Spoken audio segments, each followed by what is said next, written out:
A'udhu billahi minash shaitani rajim. Bismillahir rahmanir rahim. Assalamu alaykum wa rahmatullahi wa barakatuh.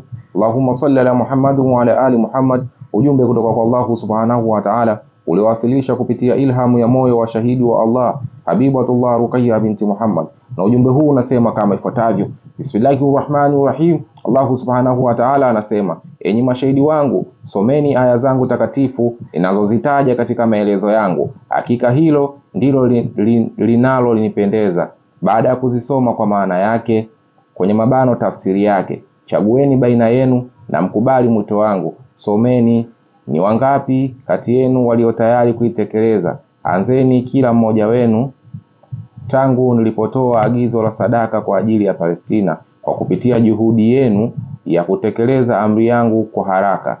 Fungueni suratu Al-Baqara aya 5 hadi ya 11. Ewe Ruqayya, sura Al-Baqara aya ya 5 inasema, Bismillahir rahmanir rahim.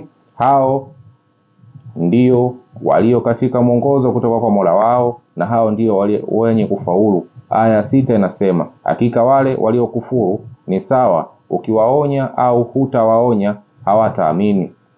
Aya 7 inasema, Allah amepiga muhuri juu ya nyoyo zao na masikio yao na macho yao yamefunikwa, wao watapata adhabu kubwa. Aya 8 inasema, na miongoni mwa watu wapo wasemao tumeamini kwa Allah na siku ya mwisho, kumbe si waumini wa kweli. Aya 9 inasema, wanamdanganya Allah na waumini, lakini hawadanganyi ila nafsi zao, wala hawatambui. Aya 10 inasema, nyoyoni mwao mna maradhi na Allah ameyaongezea maradhi yao, watapata adhabu chungu kwa sababu ya kusema uongo. Aya 11 inasema, na wanapoambiwa msifanye uharibifu katika ardhi, husema sisi ni watengenezaji wa amani tu. Bismillahir rahmanir rahim. Ulaika ala huddam min rabbihim wa ulaika humul muflihun. Maana yake hao ndio waliopata mwongozo kutoka kwa Mola wao, na hao ndio wenye kufanikiwa. Amin ya Allah ya Rabbi ya Sami ya Basir. Alhamdulillah. Wassalamu alaikum wa rahmatullahi wa barakatuh.